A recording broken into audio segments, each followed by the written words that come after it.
All right, I think I gave them an ample amount of time to start trickling in, and most people watch this after the fact anyway. But we do have an audience growing. Hey, Billy, what's going on? Thank y'all for joining us for this month's live Q&A. I could go back to the side view. I was gonna, everyone obviously knows Mr. Jonathan Ettlie. Thank you so much, sir, once again for joining us here at Homebrew Happy Hour. Greatly appreciate you taking the time. Fridays, I know, can be busy and getting ready for the weekend. I want to start real quick. Do you we've all been quarantined and home. Do you have any brew days coming up? I didn't even get to that last time we talked. Yeah, I mean, brew days have been kind of tough for me layly. I've got 2 little kids at home. I mean, they take up 99.5% of my time. I mean, playing with them and keeping them happy has been more than enough of a challenge for me during these quarantine times right now. So, regrettably, I have a bunch of empty fermenters right now. Oh man, yeah, it's sad. It is sad. It will change. This too shall pass, is what everyone keeps telling me. We brewed we go in these spurts. It's weird where Todd does the same thing. We will have like a kegerator full of 3 beers on tap, 4 beers on tap, and then we have nothing. And then we get a bunch of brew days in, and then we build it out. We got to really refine our timing. I'm thinking like we got to get better at.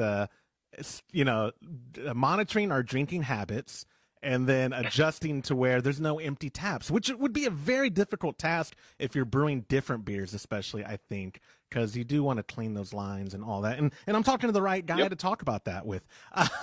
Well, our live Q&A, I'm actually really happy and surprised. This might be the most questions we've ever gotten before the live broadcast of the actual Q&A. A lot of people had a lot of questions for you, and I love it.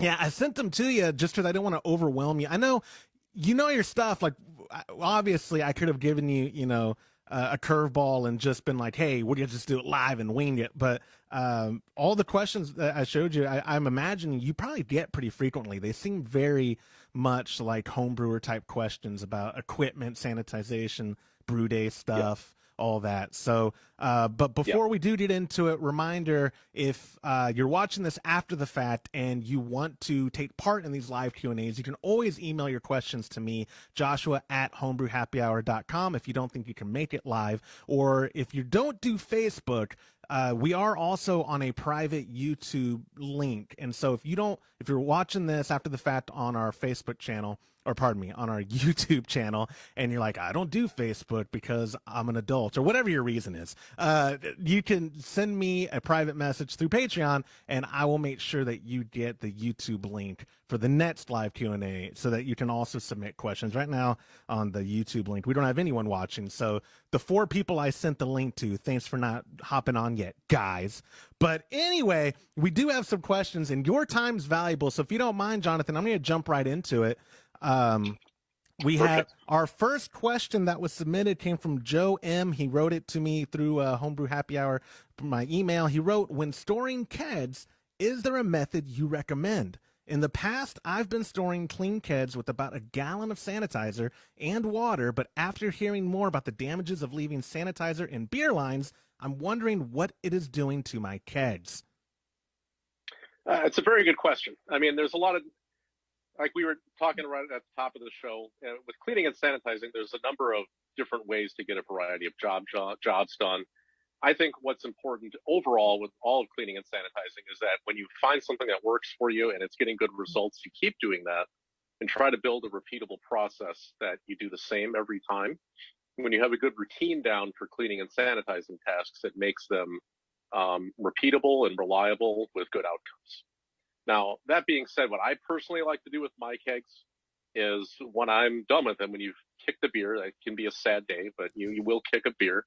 When you kick the keg, I pre-rinse out that keg really well with hot water, disassemble all the small parts, the post, the dip tubes, the lid, whatever.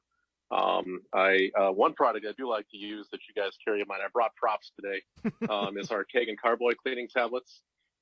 These are an outstanding handy cleaner for cleaning corny kegs. You fill the keg all the way up with hot water. You drop in 2 of those tablets, let them soak for about 30 to 60 minutes. The active oxygen cleaning agents in there will help strip out all the residual odors and physical dirt and debris in that keg. You can also use any other powder cleaner of your choice, like our Alkaline Brewery Wash, for instance. And after it's clean, I dump out all the cleaner, I rinse everything really well, I invert the keg upside down, allow it to air dry completely, along with all the parts, reassemble the parts. I take that clean, dry is important, clean, dry keg, and I pressurize it, and I store it. And then when I'm ready to use it again, I sanitize it and fill it with beer that I'm going to keg. Now, you can find a good method in there for keg purging by transferring sanitizer from keg to keg. That's a good way to prep kegs for filling and also potentially to store in a sanitary method. This is the method that the guys at Experimental Brewing, Denny and Drew, like to employ. What it is basically is you need a keg full to the brim with sanitizer all the way up as full as you can. You seal it up, and then you have an empty keg that's going to receive the sanitizer, and you do a closed transfer, basically. So what you do is you fill the keg all the way up, you pressurize it. From the liquid out of the full keg, you hook that up to the liquid out of the empty keg. You pull the pressure relief on the empty keg. You turn on the gas, you pressurize the full keg. What it does is it pushes all the sanitizer out from the full keg to the empty keg. And what you're achieving there is you're not only completely sanitizing the keg you started with, you're also going to sanitize the keg that received it, but you're also purging that keg completely of oxygen, filling it with CO2, and sanitizing it all at the same step. And at that point, it's ready to fill again. But going back to the original question, I prefer not to store liquids and sanitizers in my kegs. That's my personal preference. Now, stainless steel that the corny kegs are made out of are typically non-reactive and non-corrosive. When you're dealing with our BTF iodophore, which is a non-acid-based sanitizer, you shouldn't have to worry about corrosion at all. But that sanitizer may not be effective if you're going to store it for a long time. 5-star star sand, for instance, is a pretty concentrated acid. That acid over time may have implications for long-term storage in stainless steel. Beer tubing is different. I definitely would not recommend storing either strong alkaline caustics or strong acids in beer tubing for an extended amount of time, for more than 24 hours, or you can risk degrading your tubing. I've seen on Reddit threads specifically where people find that out the hard way, unfortunately, where it'll be, I mean, it's not even that, it doesn't seem like it's that long of a time, right? Like a month later and like, whoa, look at this is damaged. And, if you can avoid those live and learn type of occasions, that's the best policy, in my opinion. Try to, and I guess people, it's with the best intentions, right? Why they do that. They're like, because sanitation is drilled into our heads as homebrewers. It's like, your brew day could be great, but your sanitation's crap. Therefore, your beer is probably going to be crap. No matter what kind of ingredients you're using, your bad sanitation could really make a bad day. I like hearing about what you're saying with your cleaning, because that's exactly what Todd has always taught me from before, like just like he uses Brew Clean, a powdered based one, clean it, dry it, pressurize it, store it. And that's always worked for us as well. Like it's I don't know if like there is alternative ways to do it, but because I would say that's the best way to do it is what I was getting at. Like that seems like to be foolproof. I mean, I know some people that leave the lid off and just leave a keg inverted and store it that way without pressurizing it.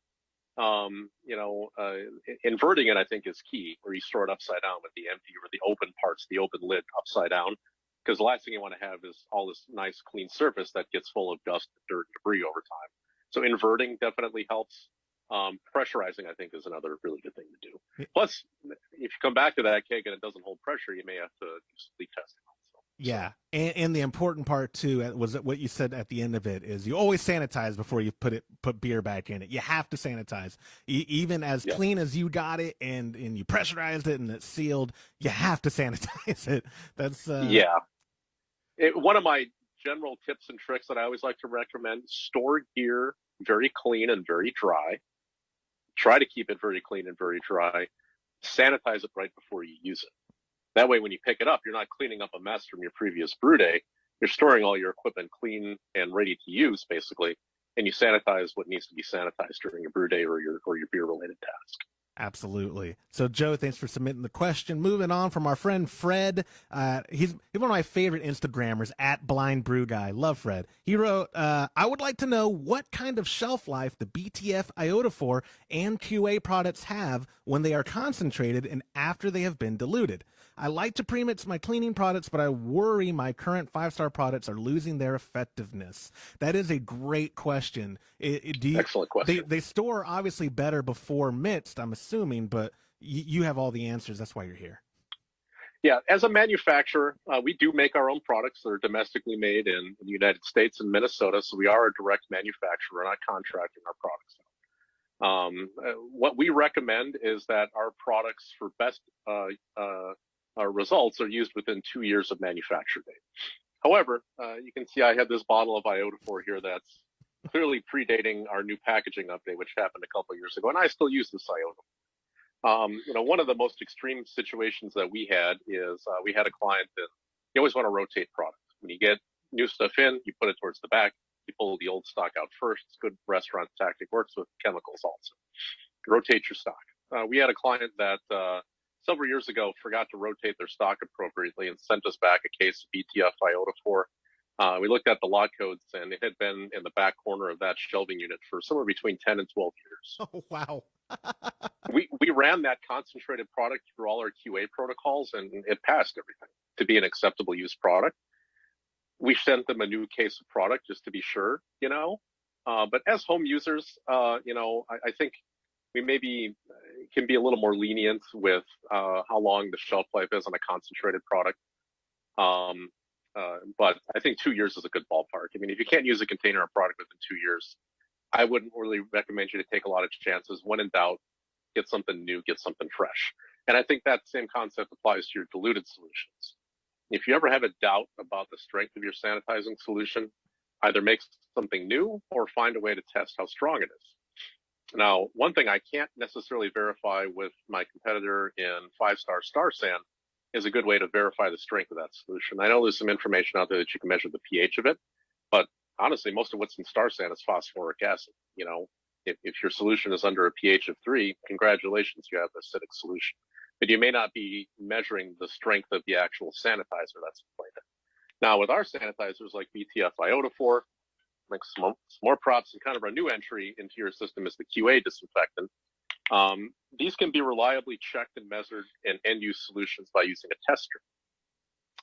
For BTF iodophore, the sanitized strength range is 12.5 parts per million to 25 parts per million. Based on local health codes, I recommend mixing it at 12.5 parts per million. For QA, there's 2 measurement rates, one for disinfecting, one for sanitizing. If you ever have a doubt about the strength of your sanitizing solution, you can always reference it with a test strip. That being said, BTF iodophore is an iodine-based sanitizer. Iodine is naturally a gas. It's in the halogen family. Other halogen gases are chlorine. Chlorine is in the bleach. Halogens are incredibly effective sanitizers, but in order to get them in solution, you compound these gases into basically liquefied salt-based delivery mechanisms. And when you get iodine into solution, it turns like this amberish brown color. Now, over time, and this happens in roughly 12 to 24 hours, iodine naturally wants to be a gas, so it'll go back to being a gas in the atmosphere. Now, because iodine has a color to it, you can visually tell when you have and when you don't have iodine in solution. And so I always make a fresh batch of iodine sanitizer every time I have a brew day or a brew task, whether I'm bottling or kegging or brewing. I want to know that that solution is at its proper strength because I measured it properly, and I make it in pretty small batches, so I'm not spending a ton of money on my chemicals. From day one, since I've been working in homebrew retail or supporting these hobbies, I always recommend the cost-benefit analysis is just completely in line with this. Make fresh batches of cleaners and sanitizers every time you have a task to do. I mean, it's one thing to daisy chain a bunch of kegs all in a row on the same day. That's one task. But I wouldn't want to sanitize my fermenter on brew day and then 3 to 4 weeks later use that same sanitizer to bottle or keg my beer. I'd make a fresh batch of sanitizer, basically. Now, the one thing that I know is in play here is a lot of folks like to keep a spray bottle of sanitizer for spot tasks. That's something that's a little trickier with BTF iodophore because of its diluted shelf life constraints. If you keep it sealed and in the dark, it may last for a few days or up to a week, but it's not going to last for weeks and weeks and months. QA, on the other hand, is very stable in solution. When you make a spray bottle of it and you keep it out of skin contact and soil contact, that sanitize or disinfect strength QA for household use should be viable for a week, if not much longer. If you think about it, I mean, QA disinfectant is essentially the same thing you find in household Lysol cleaner sprays, and those can be stable for months and months, if not longer. But like I said, the insurance is always to use those test strips if you're ever in doubt. Yeah, and I was going to ask you about the QA specifically. My wife is Todd was nice enough to ship all of his employees bottles of the 32-ounce bottles, and she was starting to make Excellent. She we're very happy about it, and which is also a good segue because we haven't officially announced it. We are sending for May's recipe kits, and even the guys who. We have 2 tiers in our Patreon that get recipes. One is the top tier that gets them every month, and then another one where they get them every other month. And that's kind of staggered depending on when they signed up. If you're in any recipe tier, you're going to get your recipe if you qualify for the recipe. But even if you don't get a recipe that month, we're going to also send you a 4-ounce bottle of the QA. Todd just greenlit it. Thank you, Jonathan, for sending that to us, man. We're very welcome. Very excited to get that in the hands of people because, we can't even keep it in stock hardly on the website. The 32-ounce bottles are just selling like crazy.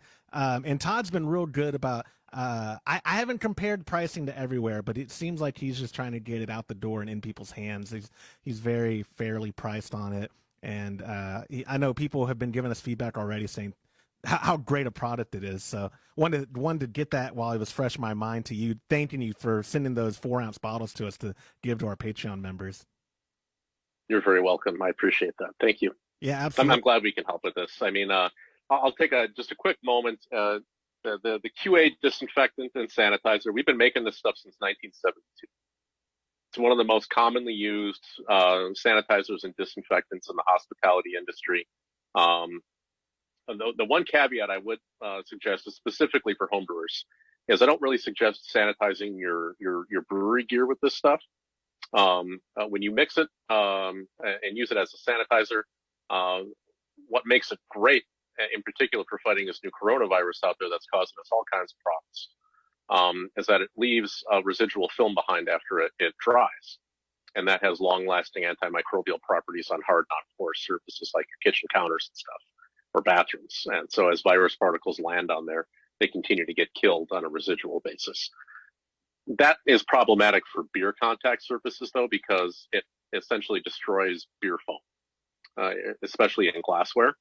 So I wouldn't recommend sanitizing your carboys and your glassware and your bottles and your kegs with QA, because there's a good chance your beer will end up pouring out flat with no foam retention properties.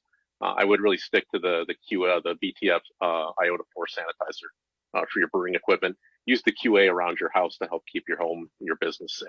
Absolutely. I want to go back a half a second for when you showed the old packaging of the BTF.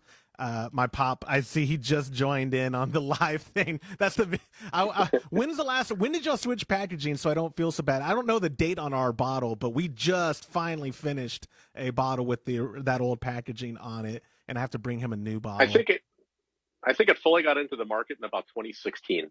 Okay. So that shows you how so that's how long we've had. Okay, this bottle's almost empty. Yeah, but we just it's been about 4 or 5 years. Yeah, man, we just kicked our bottle, and he was bummed. I have not seen him so bummed on a brew day when we had to use a different sanitizer. He was like, we don't have any more BTF. I was like, I have some at home. He's like, what? Bring it. Okay, man, I'll bring it.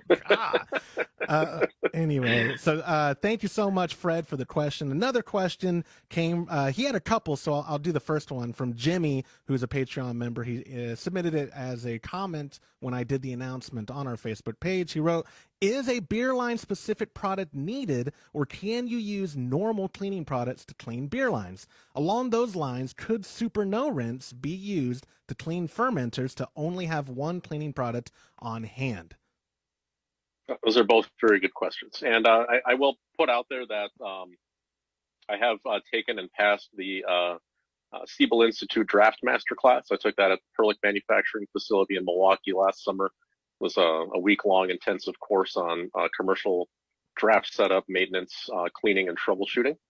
The one thing I would say is that there's a variety of alkaline-based cleaners out in the market. We make a number of them. We make the original liquid beer line cleaning product in BLC. I do think that there's value in having specific products for specific jobs. I don't think that every brewery cleaner is the most outstanding beer line cleaner. Now, does that mean that every beer line cleaner can't clean your carboy out? Maybe yes, maybe no. If I look at the formulary and the SDS records for our Super No Rinse versus our Craftmeister Alkaline wash powder, there's a lot of similar components in there, but they're mixed into different ratios, basically. Now, the Super No Rinse is a really handy product. It's a safe, non-caustic but alkaline pH beer line cleaner that you can mix and pump into your beer lines. It's got a little bit of a bluish tint to it. You allow it to soak in your beer line tubing for about 15, 20, 30 minutes. And the cool thing about it is that you don't need to rinse it out with water. You can just hook your beer back up and pour beer until all the cleaner's gone, until the blue dye is gone and the beer looks normal again, and use the beer to flush out the cleaner. Now, I don't think there's anything wrong with using Super No Rinse to clean out your carboys and beer. You may just want to do a cost analysis on a per use basis to see what works out best for you. If you had to pick one product, honestly, I might say the Alkaline Brewery Wash could suffice for a beer line cleaner and a homebrew cleaner. I do like to have specialized products for different jobs, though. For really stubborn soils and debris, our BLC, which is good old fashioned dangerous caustic cleaner, will strip anything and everything out of your home beer lines. If safety is more of a concern for you, I think the Super No Rinse is an outstanding and convenient product. Could you use BLC and Super No Rinse to clean out carboy after you're done fermenting with it? Absolutely. But I'm a guy that likes to have the right tool for the right job all the time. And so, I have the advantage of working for the manufacturer, but even before that point, I had a beer line cleaner, I had a regular brewery cleaner, and I used them for those specific jobs. Now, can you go out and try it for yourself? And I think the most important thing is what works for you and what works best. And if you like to be efficient and keep as little product on hand as possible, make sure you're getting the results you want. And if it works for you, there's no stopping you from using Super No Rinse to clean all your gear in addition to your beer lines. I don't think there's anything wrong with that, but I do think you get much better results on beer lines in particular by using dedicated beer line cleaning products. Now, Jonathan, when you say efficient, what would you say to a man who says he's cheap? Is that the same kind of wording? There's frugal, there's cheap, there's a number of ways to say it. I like to say efficient. It makes you sound like you're doing a good job. That's what I say too to my wife when she's asking me why I'm taking a nap on the couch. I'm energy efficient. I am saving myself. Yeah. I am with you. I know I always like to keep the perspective, a healthy ego check and perspective in mind. Like, I work for a retailer in Todd, right? And so I have access to these things at a better cost than what's necessarily retail, but still having the right tool for the right job or the right task does go a long way for me in ease of mind, right? Like knowing I'm going to have this specific thing that's going to clean my kegs, and that's all I need to use it for. So that it kind of becomes second nature where I have, the brew clean is what we're using for the cleaning the kegs. The BTF is what we're going to use to sanitize at this, and the BLC for the beer line. And if you have it that way, for me, it makes it actually easier. And I know it can maybe seem more difficult to have those have them all in stock, but they last so long when you use them for their task, and they're pretty, the way that we go through our cleaner, they kind of go out together. Do you know what I mean? Like when we're out of powdered cleaners, almost about the time we're out of sanitizer too, depending on obviously the quantity of each one. If I have a 50-pound pail of powdered cleaner, that's going to last longer than a 32-ounce bottle. Well, I say that the 32-ounce bottle of BTF lasted a pretty long time. Yep. Yeah, when you use a half ounce of it for every 5 gallons of water to make a sanitizer, you get a lot of legs out of a quart bottle of BTF iodophor, absolutely. And it makes it a great cost per use product also. It does. And so then Jimmy had a second part as well to his question, asking, is iodophor enough to sanitize a fermenter that had Brett in it? It's a 6.5 gallon stainless fermenter that I plan to let the iodophor sit for 10 to 15 minutes, then drain out of the spigot of the fermenter. If that's not enough, my other plan was to boil water and pour that in, at least to the spigot, to heat sanitize that part. First off, what are you doing with Brett in your fermenter, man? Like, what are we making, sours here? What are we doing? Joking aside, yep. Like that, I know, especially in plastic buckets, I've had a lot of people who have written in, or retail customers of Todd's, that get an unwanted infection because there's like a scratch inside of their bucket, and it is harboring unwanted bacteria, and now all they really can use it for is making some kind of sour that they're not really in control of either, because they don't necessarily know all the bacteria they're going to have in it. But for Jimmy's fermenter here, the stainless one that did have Brett in it before, iodophor going to do the job for him? Largely, yes. The one thing I would tell you is do a very, very thorough job on cleaning that fermenter first.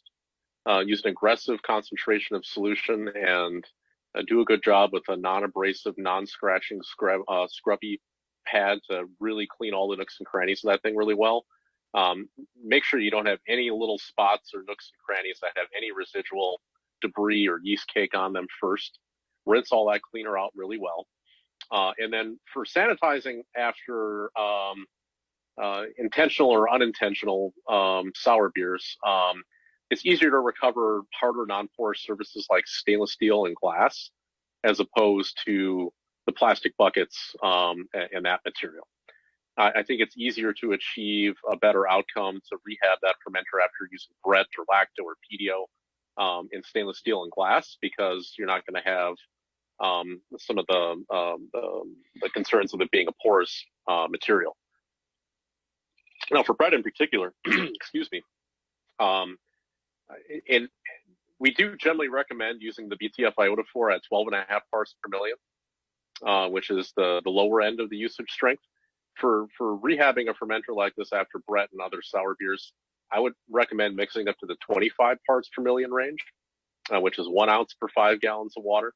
Now, typically when I sanitize fermenters, I make a small amount and just kind of swirl and swish it around in there for a couple of minutes to contact all the surfaces. For an application like this, I think this is where you really want to fill that container all the way up to contact the surface completely, as much as possible. Now, typically, sanitizing is going to be done within 2 minutes. I don't think there's anything out of line with soaking for 10 or 15 minutes. At 25 parts per million, we are still a no-rinse sanitizer. I think a 10 to 15 minute soak at 25 ppm BTF iodophor in stainless steel should effectively kill any wild yeast or microorganisms that are in there. There is a technical difference between sanitize, disinfect, and sterile. Sanitize means you're killing 99.9% of the available cultures. There is still a small chance that something could still be alive in there, even at 12.5 or 25 parts per million. But you're reducing the cell culture to a point where it's going to be insignificant. Now, that's a difference with the BTF QA. QA, you can mix a disinfect strength. That means it gets to 99.999% kill. However, I've never really used QA to disinfect something after fermenting a Brett beer.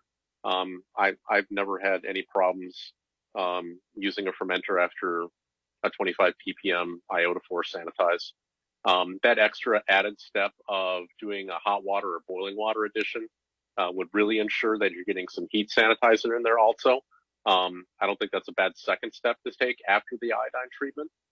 But I also know a lot of people that have rehab fermenters after sours and fermented normal beers just fine by following that procedure with 25 ppm, 10 to 15 minutes soak just fine. Do you prefer to just trust the cleaners and the sanitizers, or do you like to have equipment for certain types of beer for your specific brew day? Like, do you like, hey, I use this fermenter for my sours, my Berliners, my whatever, or does it not matter to you because you know the products are going to work and you don't want to have to buy extra equipment? It's a little from column A, a little from column B. I mean, if you have the capacity and a lot of extra fermenters and you make a lot of sour beers, I don't think it's out of line to have some dedicated sour equipment. I don't think anyone has not everyone has the same luxury of space, resources, and available equipment to have a dedicated brewery for sours and a dedicated brewery for, clean beers, for lack of a better term. Now,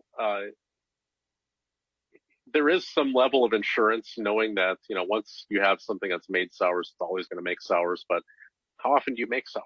I mean, if you make sours all the time, great.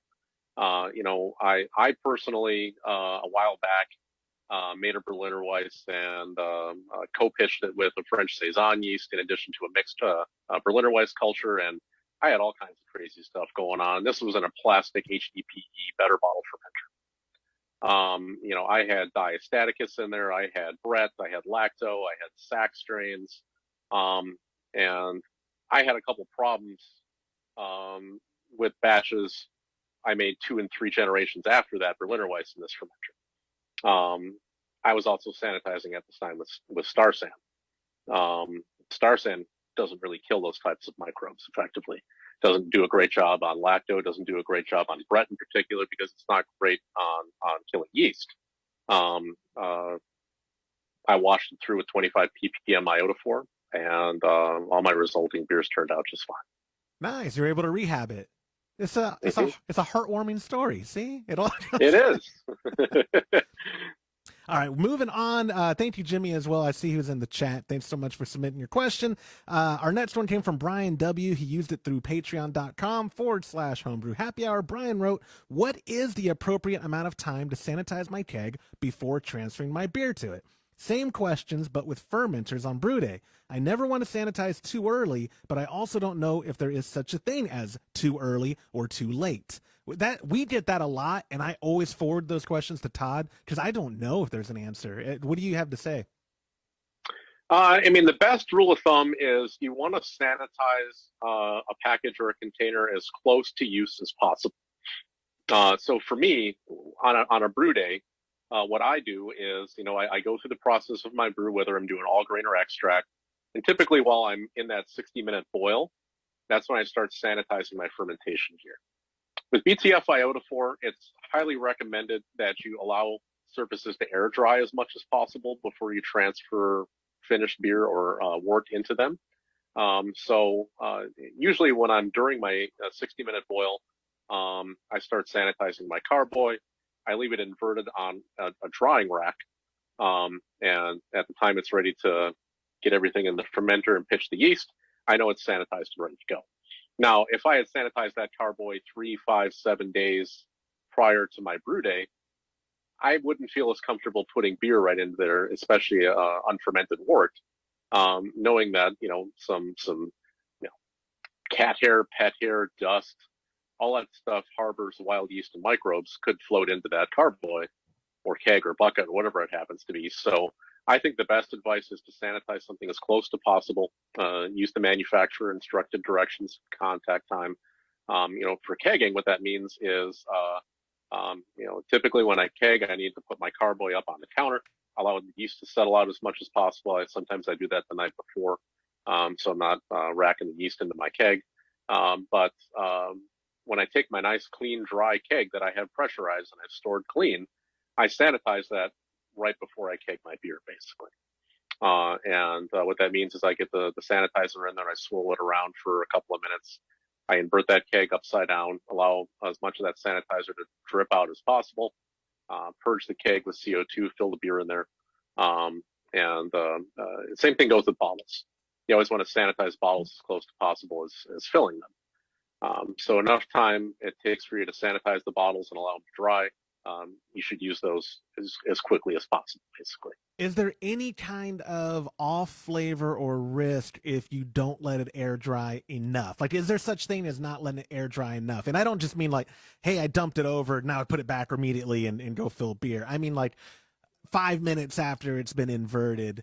Is that what would be going maybe too quick to letting the beer come into the keg? Specifically for talking about a keg, like taking the beer, just sanitized it, is you say air dry as much as possible. Will there be some kind of evidence that would make me know, oh, I didn't let it air dry enough?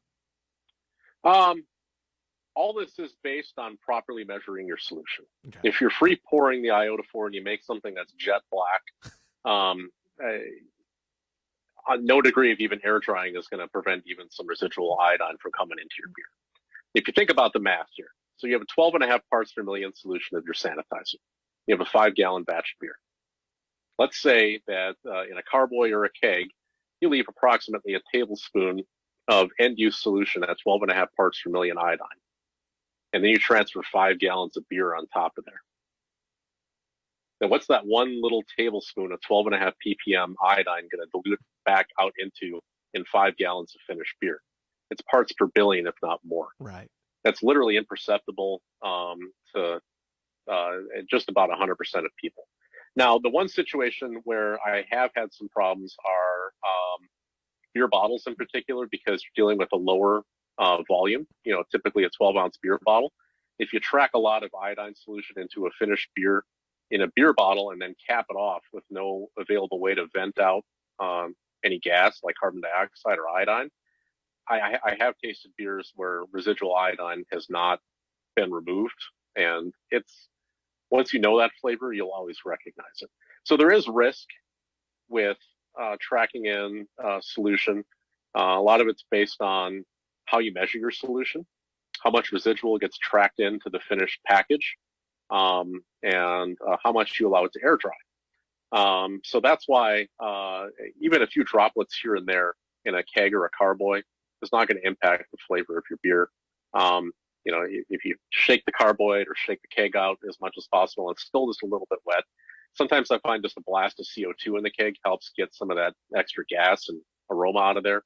CO2 is heavier in the air, so sometimes I do this technique where I blast the CO2 in the keg while I'm kind of holding it upside down so it drops out, and I honestly, I haven't had any problems working with that way. But like I said, it's all about the proper measuring. That's where it all starts. Absolutely. Which again can go for that's a good rule to follow for your whole brewing process, right? Making sure like good math, hitting your numbers, having the right kind of the grain and water ratio correct, and then you're sanitizing, like all that stuff. Math is really important to brewing. Who knew that math and cleaning? I should have paid more attention to the math part of school, and I should have listened to my mother in the cleaning part of my adolescence. But anyway, thank you so much, Brian, for submitting that question. We have another one from Lawrence, who also submitted it through patreon.com/homebrew happy hour. He wrote, I'm a complete noob and don't know what actually has to be cleaned or sanitized when I'm brewing. Am I wasting time by sanitizing my kettle? I clean it really good when we're done brewing, but I also sanitize it the morning before I brew. Hey, I know the answer to this one, but you're the guest, so I'm going to let you go ahead and answer that one. All right. Yeah. The way I like to think about this is, and we talked about this on the last show, is breaking up your brewery and your brew day into what I call the hot side and what I call the cold side. The hot side is the production of your wort. If you're starting from all grain, that's your mash, that's your sparge, that's your collection of your wort, that's the boil. For extract brewing, that's your grain steeping, the boiling of your wort and extract and your hops. That's all the hot side. The boiling itself sanitizes that wort. You don't need to sanitize a mash tun. You don't need to sanitize your bag for brewing the bag. You don't need to sanitize your brew kettle. You do need to keep it clean. There's a difference between cleaning and sanitizing. Cleaning means removing physical dirt and debris. You want to clean your kettle really well after your previous brew day. Because it's much easier to clean right after you use it as opposed to weeks and weeks later. But that also means that you're brewing with the cleanest gear possible. Now, there's no saying you can't sanitize your brew kettle, but it may not be the best application of your resources and time. Now, what's more important is as you stop that boil and you start chilling down that wort with your wort chiller or an ice bath or whatever it happens to be, as soon as that wort drops from boiling temperature to the moment you pitch your yeast in there, anything that touches that wort in terms of equipment, hydrometers, sampling thieves, fermenters, carboys, buckets, airlocks, tubing, spoons for stirring, thermometers for checking temperatures, sampling, all that stuff needs to be fully cleaned and have a sanitizer applied to it before it touches your unfermented wort, or also post-fermentation. That's all the cold side. Basically, anything that happens after the boil is the cold side. Good rule of thumb is clean and properly sanitize anything that touches stuff on the cold side. Absolutely. And yeah, I that was one of the biggest takeaways that I had from having you on a couple weeks ago, or a couple weeks ago, a couple episodes ago. We just published this week's episode yesterday, but yeah, it's real good to separate. It just helps you remember from the hot and the cold, and it makes it go a lot easier. Like, oh, do I need to do that? Wait, no, it's part of the cold. It's part of the cold process. Yes, that needs to be sanitized. Oh, wait, this is part of the, because like before, when I first started and we got an immersion chiller, I was like, oh, we have to sanitize it before we put it in there. But it's like, oh, wait, if we put it in during the boil, like towards the end of it, it's sanitized. Now we clean it. Don't get me wrong. It's a clean wort chiller, but we don't sanitize it. We put it in at the end of the boil. And then that, the 20 minutes in the boil does its job. So that way, when it's being used at cool down, it's sanitized and we can be confident that nothing's leaching off of it into our worts. Or at least, I mean, it's worked for us so far. Maybe dumb luck, but I'm not good at science, Jonathan. No, I did. You're spot on with the immersion chiller right there, and that's personally why I prefer immersion chillers. I have worked with plate chillers. I have worked with counterflow chillers. It's hard to see what's going on inside those things. Those need to be rigorously cleaned and sanitized before and after use, with chemical sanitizers, with chemical cleaners. They're incredibly efficient, but they can be a sanitation nightmare. I know once you start getting in larger batch brewing, above 5 to 10 gallons, that plate and counterflow chillers become a lot more relevant because they're much more time efficient. But for 5 to 10 gallon batches, a good immersion chiller I think is a great tool to have because it's really effective, and it's also a lot easier to keep clean and sanitized. Absolutely. So thank you so much, Lawrence. From our buddy down under, Lachlan, he wrote in also using the messaging through patreon.com/homebrew happy hour. I've read before that any additions I throw into secondary need to be sanitized or soaked in vodka before using them. A recipe I had called for cocoa nibs, and I did not do anything but put them into the secondary, and the beer still turned out great. Did I get lucky and do what I needed to do? Or do I need to do some kind of sanitizing in the future on additions? It's a great question that we get emailed in a bunch, and I've been waiting for the right time to bring this kind of question out. So it worked out for the Q&A. What are your thoughts on sanitizing and additions that you're adding during the fermentation process? It's a little from column A, it's a little from column B. There's always risk of exposure when you're adding things to a secondary fermenter. I'll reference my good buddy Drew Beecham again. He's got a great technique for making tinctures of flavoring ingredients with vodka. And he's actually got a procedure you can find in the Maltose Falcons Homebrew Club website, where he made a cocoa nib tincture in the vodka and then added that tincture rather than the actual cocoa nibs to the secondary to flavor a batch of beer. That being said, dry hopping, a lot of times when I'm dry hopping beers, I just dump the hops right in the fermenter. I don't think you need to have a secondary sanitizing step for pellets or cone hops when you're dry hopping. Oak cubes, you can give those a dip in bourbon or vodka. The alcohol will kill any surface microbes in there before you add them to a fermenter. Cocoa nibs, quick rinse in vodka before you add them in there. It doesn't hurt. The alcohol that's in vodka is the same alcohol you're producing in your beer. It's all ethanol, and you're not adding additional flavors. I wouldn't sanitize cocoa nibs with something like gin or, absolute chili flavored vodka or something like that. Because you're obviously going to make your beer taste like something like that.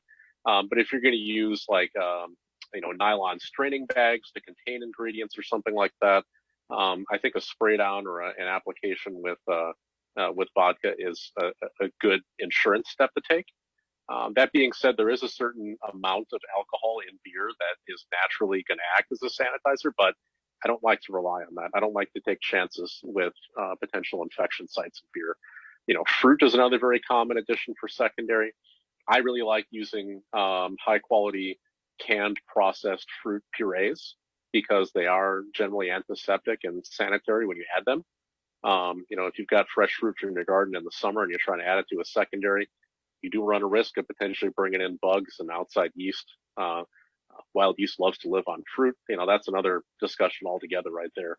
But I think it pays to stop and think about what you're adding, what it looks like, where it came from, what could happen if I don't sanitize it and I dump it in my beer.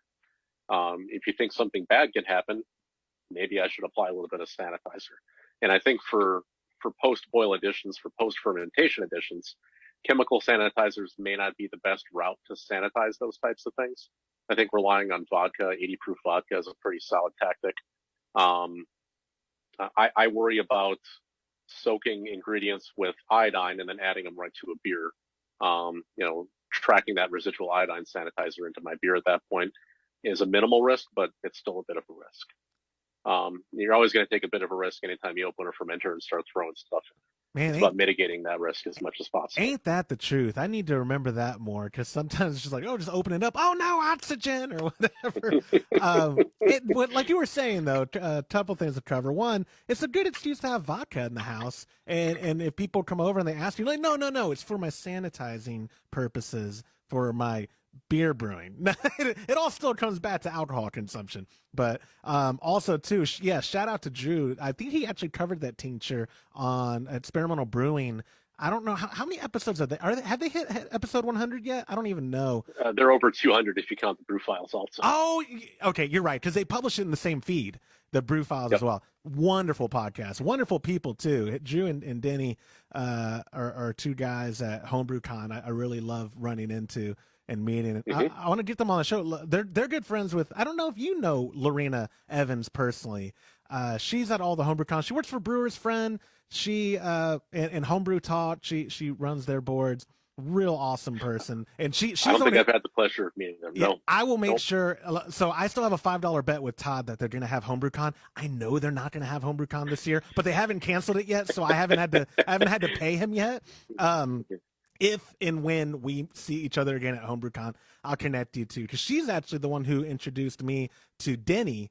And what a guy. Like, I had so much fun with him, with Michael Ferguson, Lorena, and James, and I just had a blast at the kickoff party last year all together.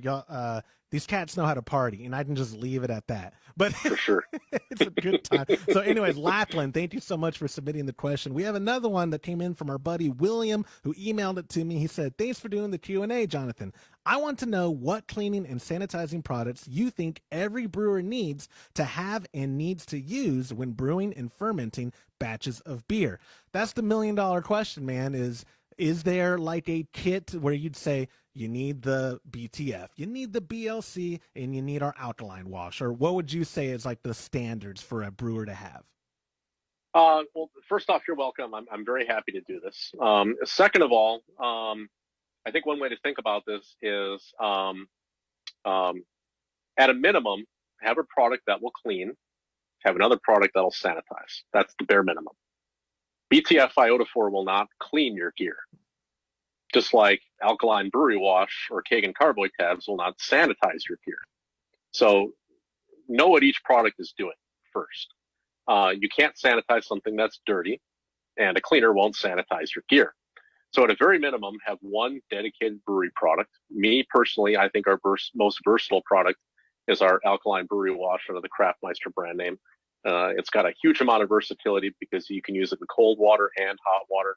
It's good for overnight soaks. It's good for recirculating, cleaning in a CIP situation. It's good for working in keg washers. It'll clean stainless steel, glass, plastic, all types of materials and surfaces. That'll get you a good clean surface. Then you rinse all that stuff away, and then you sanitize. And my sanitizer of choice, not only because I work for National Chemicals, I started using BTF iodophor long before I started with this company. For a variety of reasons. One, because it's a more complete package than any other sanitizer in the market in terms of what it's able to kill. But also it's incredibly safe on your equipment, your skin and hands, and your surroundings, because it's a non-corrosive product. So if I was on a desert island and I had all my homebrew equipment, my two products of choice would be Craftmeister Alkaline Brewery Wash and BTF iodophor sanitizer. Now, if you have a draft system, not everyone has a draft system. If you do have a draft system, I do like to have a dedicated brewery cleaner in there also, whether that's Super No Rinse or BLC or potentially some of our commercial grade products, which don't really make it into the homebrew avenue all that often. The third option would be a dedicated beer line cleaner. Perfect. Yeah, I think you nailed it, and that's what I think. So my pop and I typically use the powdered stuff as well for our lines, but that, like you're saying, if you have the capacity for it, it's good to have a tool for the task, like you had said earlier before. And I'm gonna bring next time. Todd's shipping me a all-in-one system that I was gonna take home, and then travel kind of got banned, and he doesn't want me up there because he thinks I'm carrying the virus. He just doesn't want me around, man. He's using that as an excuse. It's been a month and I haven't been sick or fever or anything. He's like, no, I don't know about you though, man. Stay down in Austin. So he's gonna ship me this, and I was gonna have him send another bottle of. I have a little bottle of BTF, but I use it for the stuff I'm sanitizing for the kombucha, and so I don't want to take it to my dad because then he's going to have it there and then I'm not going to have it. So I'm having him send me some more BTF. I'll probably have him throw in some BLC just so we can, like you said, having it for that task would just be nice. And then our powder we'll use on cleaning our gear. We'll, when we're cleaning the kegs out, when we're taking apart the faucets and cleaning those out during the brew day process and soaking those and whatnot. So it's nice to have a tool for everything. All right, Jonathan, I got one more question for you, my friend, and then we'll let you go. Okay. It was submitted from our buddy Adam as well, who used the email, joshua@homebrewhappyhour.com. He wrote to me, in the interview with Mr. Ettlie, you discussed line cleaning, but you didn't cover the types of tubing available. My question is if you, and he's referencing you, Jonathan, have a preference of tubing for liquid lines. Does PVC-free tubing really make a hygienic difference, or is it all marketing? Now, I don't know in your realm if y'all do, you obviously sell products that clean the things we're using, but I don't know how close you work with people out, like in the tubing world, like EJ Beverage or Bevflex or AccuFlex, and all those cats. Like, are they hitting you up for products to test in their stuff? And then even as they come out with the more hygienic products, does that affect what you're doing in regards to your sanitation process with those products? To a certain extent, yes. I mean, we don't get into manufacturing or evaluating equipment for quality or performance. We do like to ensure, and obviously manufacturers like to ensure that chemical cleaners aren't going to degrade or impact or destroy the equipment that they're making. That's one thing that they take into consideration. Now, overall, I do think, and this is the way we approach everything, we consider a beer contact surface to be the same as a food contact surface. So I don't recommend using tubing that's not food grade for handling beer for a variety of reasons. There's certain elements of tubing and plastics that go into food grade stuff that may or may not go into non-food grade stuff. The last thing you want to have happen is get a nasty plastically flavor in your beer because you use non-food grade tubing. Now, there's a couple of broad classes of beverage tubing. The most common one out there for homebrewers, because it's versatile, it's flexible, it's easy to cut, handle, and use, is polyvinyl tubing. It comes in a variety of internal diameters. The most common length and size is 3/16 internal diameter pressure rating tubing, and usually a 5-foot length to go right from a corny keg to a faucet. Now, there is complicated math and situations involved in balancing a draft system based on the pressure of the keg, the rate of pour, the length of tubing, the temperature. Those are all factors that you can play around with and find math calculations. There is more math here. There's actually a lot of math in balancing a draft system. Oh, yeah. But the one thing I do think is, in particular, very important is always use food grade tubing from a reliable manufacturer, whether that's EJ or Perlick makes a lot of great products for beverage tubing. And make sure you're selecting the right internal diameter and the right length for your system.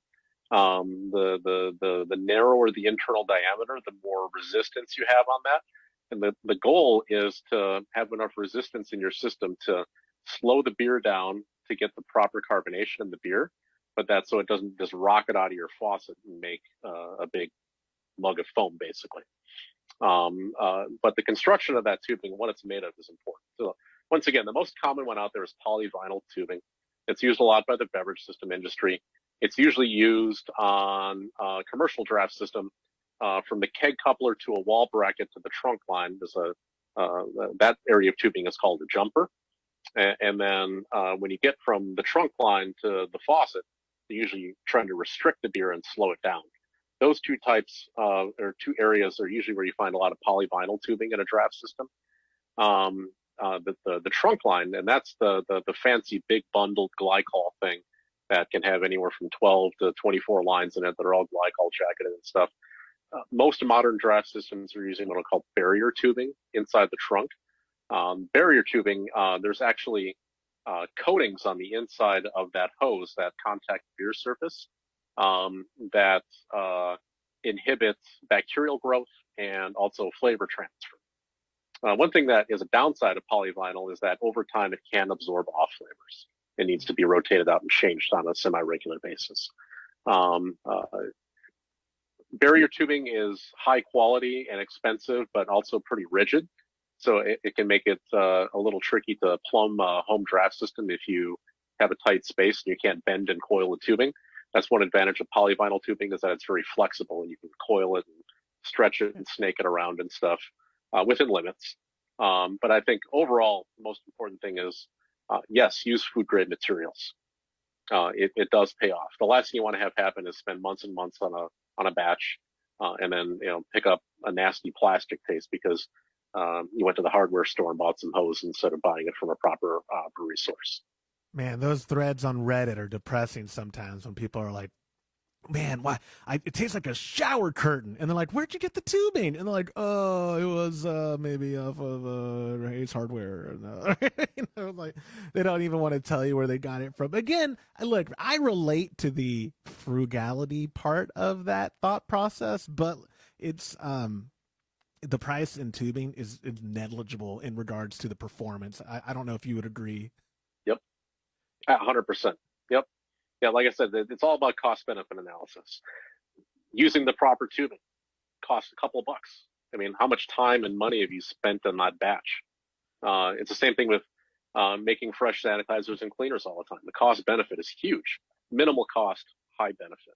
And that's the way I kind of approach these decisions. Absolutely. That's as I get older, I'm getting a little wiser, and that's how I'm approaching everything now. It's just like, well, what does my time cost? And why would I skimp out on this part if I'm willing to put in all this elbow grease and work on this part that's then going to be in vain because I skimped out on this part, right? Like it's thankfully, knock on wood, my dad and I have not had that in our brewing process, but I've had that in other parts of my life that I won't talk about where it's just like, damn, man, what a waste of my time.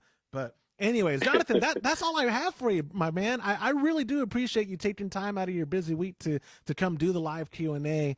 And again, I can't thank you enough for the bottles, the 4-ounce bottles that you sent us that we're giving to our recipe receiving members of Patreon. And if you're not in the recipe receiving one, we're working out because Jonathan sent us a lot, which thank you so much. And so I'm going to try to see how many tiers we can go down and get you guys 4-ounce. Because again, Todd, you've made Todd a believer in this Q&A. I don't know what you did. I don't know if you're giving him money, kickbacks. Look, it's none of my business, Jonathan. But now Todd is such a believer, man. He has just been like, he's the one who said, hey, he's sending us all these bottles.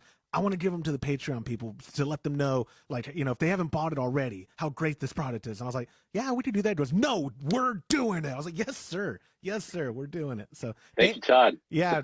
Thank you again so much for your time, man. And I hope we get to talk soon. Anytime listeners want to get in touch, you can go to nationalchemicals.com/craftmeister. There is an email contact line. I believe it's experts@craftmeister.com. You can also contact us at info@nationalchemicals.com. Those emails go directly to us on the sales team here. Anything comes up after the show, if you have any other questions, you can always email us. We have a Facebook page. You can find Craftmeister on Facebook. Give us a like. That'd be fantastic. I always believe in getting the best information possible directly from the people that make your products. Yes. You have a direct link from that email, that phone call directly to me. And if I don't know the answer, I'm going to find someone that does. and we'll get you the best information possible. And that's why you're better at your job than I am. I just, as soon as I get the email, like, here, give it to Todd. I'm doing the same thing. I'm getting them in the right hands. Anyways, Jonathan, thank you so much, man. You're very welcome. Have a great one, guys. And if you are watching this on our YouTube channel or anywhere else other than live and you want to take part in the future Q&As, you can join us at patreon.com/homebrew happy hour. Any level will get you here, guys. Looking forward to talking to y'all for next month when we announce it. See ya.